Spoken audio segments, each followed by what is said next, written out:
In the lush, sun-drenched valley of the River Jordan, where the land seemed to overflow with life and promise, two legendary cities rose to greatness, Sodom and Gomorrah. Their streets bustled with activity, their buildings gleamed in the sunlight, and their markets overflowed with riches. They were rich, beautiful, and envied by all who saw them. The land was so fertile, so abundant, that it was often compared to the very garden of the Lord. But with prosperity came a dangerous pride. The people began to believe their wealth was earned by their own hands alone. Gratitude faded, replaced by a growing arrogance that blinded them to the world beyond their walls. Their hearts hardened, and compassion slowly vanished from daily life. The cities sparkled outwardly, but inside a quiet darkness began to spread. Selfishness crept in, replacing the generosity that once defined them. The rich ignored the poor, turning away from those in need, as if suffering was invisible.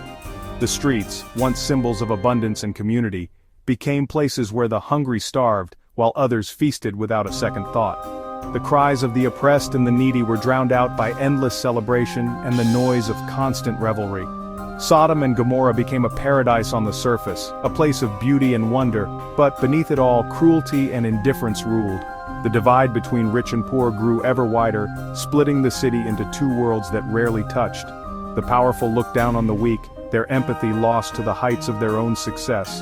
The beauty of the land became a mask, hiding the ugliness that festered within the hearts of its people.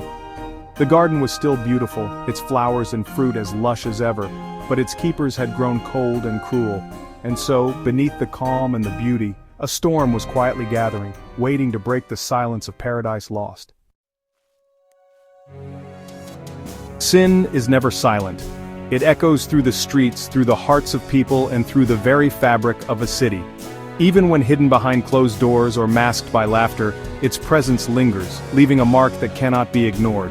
It creates a cry that reaches heaven, a cry not always heard by human ears but always heard by God. The heavens are never deaf to the pain and injustice that rise from the earth.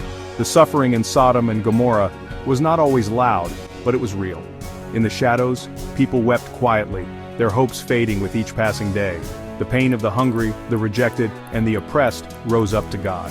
Every tear, every empty stomach, every lonely soul became part of a chorus of sorrow that could not be silenced. God, the just judge, heard it all. He listened to the cries that others ignored, and he saw the injustice that was overlooked by those in power. The outcry was so great that God decided to see for himself. He would not rely on rumors or distant reports. He would come down and witness the truth firsthand. He does not judge from afar, he is present, aware, and attentive. God walks among the suffering, feeling their pain, understanding their struggles. The sin of Sodom was a way of life, arrogance, excess, and indifference. They ignored the poor, turning their backs on those in need, choosing comfort over compassion. Instead, they celebrated their own wickedness, finding joy in their selfishness and pride, blind to the suffering around them. Their hands were full of riches, but empty of kindness. Wealth became their shield, and generosity was forgotten. It was not just a few bad people, it was a culture of corruption. They called evil good and good evil, twisting truth to suit their desires. Their moral compass was broken, spinning aimlessly, unable to point them toward justice or mercy. The cry that reached heaven was about more than poverty. It was about a society in open rebellion against what is right. They mocked those who tried to do good, and punished those who spoke out for justice. God's patience was running out. The time for warnings was ending, and the moment for action was drawing near. The time for justice was near. The gates of mercy were closing, and the verdict was about to be delivered. Sodom and Gomorrah had become places where cruelty was normal and compassion was rare. Violence and selfishness ruled the day, and kindness was seen as weakness. The outcry demanded a response. The suffering could not be ignored any longer. Justice had to come. God would not ignore the suffering any longer. He would act, not out of anger alone, but out of a deep sense of justice and love for those who had been wronged. The fate of the cities was about to be decided. The sky darkened and a sense of anticipation filled the air. The world would soon witness the cost of unchecked evil. The consequences would be severe, a warning for generations to come. The story was about to change forever. A new chapter was beginning, one that would be remembered for ages. The cry had reached heaven, and heaven was about to answer. Judgment was coming, and nothing would ever be the same again. Abraham, resting by his tent near the oaks of Mamre, saw 3 strangers. He ran to greet them, offering water, food, and rest. Abraham's hospitality was genuine and generous. He did not know he was serving the Lord and 2 angels. After the meal, the Lord revealed his purpose. The outcry against Sodom and Gomorrah was so great, he had come to see if it was true. Abraham was troubled. His nephew Lot lived in Sodom. He stepped forward, appealing to God's justice and mercy.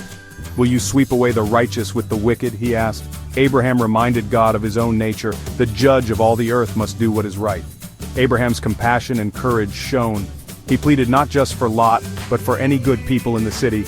Abraham's boldness opened a dialogue with God. He stood in the gap for others. The fate of Sodom now hung in the balance.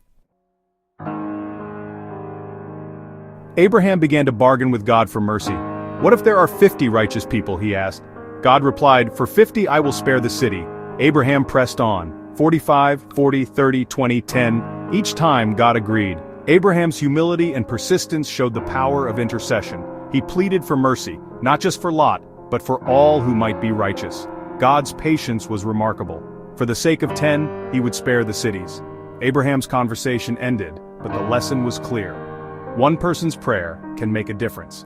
God's mercy is vast, but justice would still be done. The fate of Sodom and Gomorrah rested on a handful of righteous souls. The stage was set for what would come next. Abraham had done all he could. Now the cities would face their reckoning. As evening fell, the 2 angels arrived at Sodom's gate. Lot, Abraham's nephew, was there. He welcomed the strangers, urging them to stay at his house for safety. Lot knew the city's dangers. The streets were not safe at night. The angels tested his sincerity, but Lot insisted. He brought them home, prepared a meal, and offered protection. In Sodom, hospitality was rare. Lot's kindness stood out. He was a small light in a city of darkness. Lot's actions showed courage and decency, but the night was not over. Evil was closing in. The true nature of Sodom was about to be revealed. Before Lot and his guests could rest, a mob surrounded the house. All the men of Sodom, young and old, demanded the strangers be handed over for abuse. The city's depravity was on full display. Lot pleaded with the mob, begging them not to commit such evil. In desperation, he offered his daughters, a tragic sign of how twisted things had become. The mob refused, turning their rage on Lot. "We'll treat you worse than them!" they shouted. The crowd surged, ready to break down the door. Lot was powerless. The evil was overwhelming.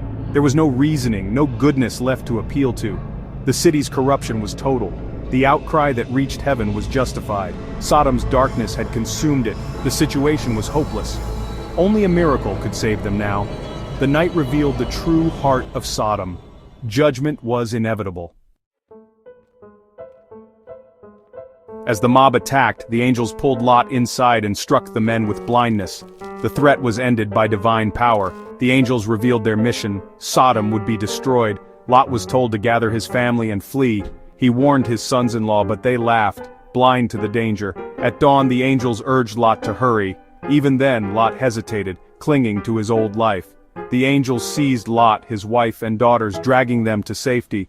God's mercy remembered Abraham's prayer. Lot and his family were spared, not for their own righteousness, but for mercy's sake. The city's end was moments away. The escape was a gift of grace. Sodom's fate was sealed. The dawn brought both rescue and ruin.